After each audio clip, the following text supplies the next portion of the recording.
Okay.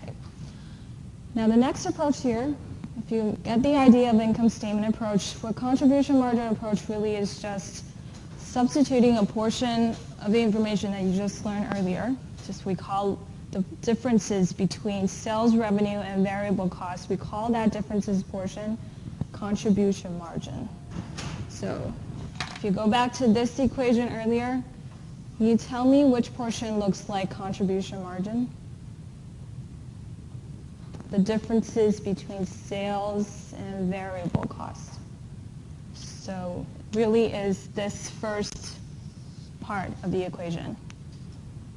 Okay, differences between sales revenue and variable cost, we call it contribution margin.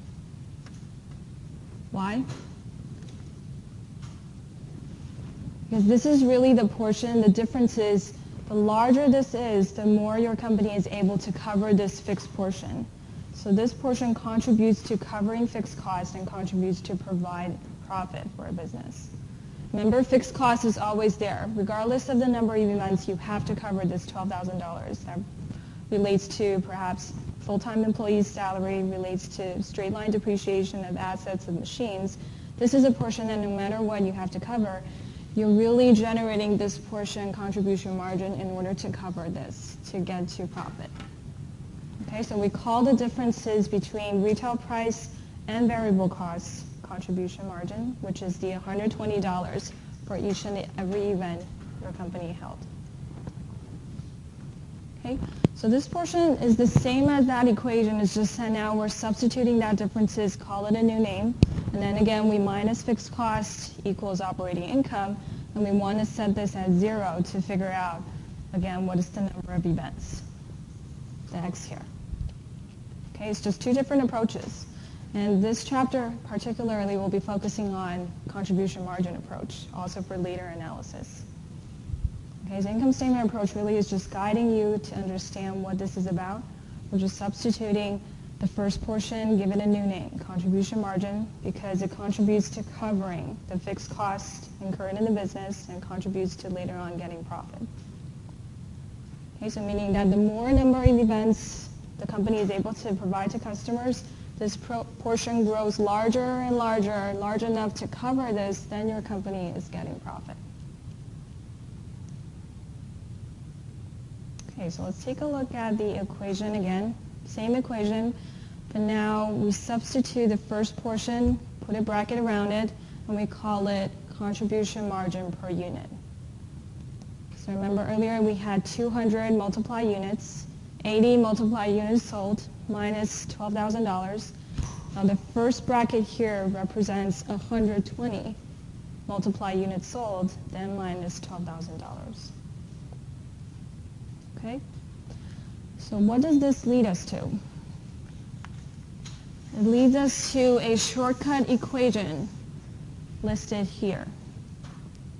Okay, so if you take a look at this, if you're given each and every problem, and the problem asks you to calculate break-even units, if you memorize this, you can simply just plug in fixed costs, plug in 0, break-even, operating income representing a 0 income, then the contribution margin per unit divided by contribution margin per unit, you should be able to directly get the X here. So instead of going through the equation from the first line, second, third, fourth, then get the X, you can directly get the X, the number of events to break even, by using this equation, this shortcut formula here. Okay, so how did we get to this? We simply just rearrange that equation. Okay, if you look at the upper part here, remember we start from revenue minus the two different costs. We call the first portion contribution margin. We still have to minus fixed costs, but we rearrange fixed costs to the right-hand side of the equation. And then just divide both sides by contribution margin. So the left side of the equation is just left with the units. The right side, you have this.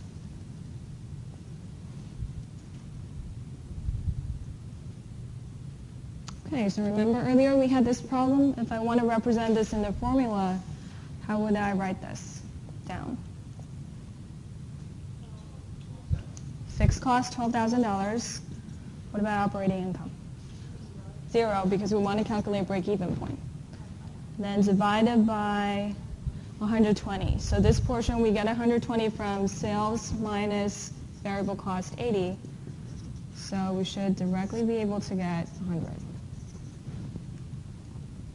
Okay, so this formula here is useful to calculate break-even units. When you look at a problem, just plug in the numbers if you memorize this.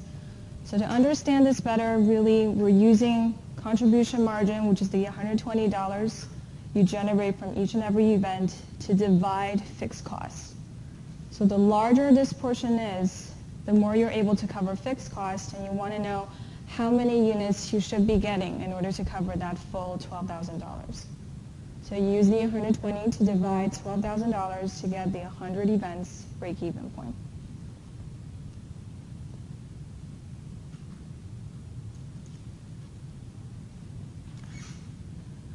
Okay, let's work on an example.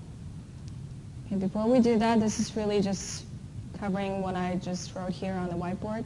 The 100 events, and if you want to double check your answer, just plug it back to all the information you had earlier, 200 events, multiply $200 per event, you're getting sales revenue 20,000. And then for 100 events, you have variable cost 80, so you've got $8,000 variable cost. And remember, fixed cost, don't forget this. So at the end, we get the operating income 0, which tells us that we did calculate this 100 events correctly. So this is just double checking the answer.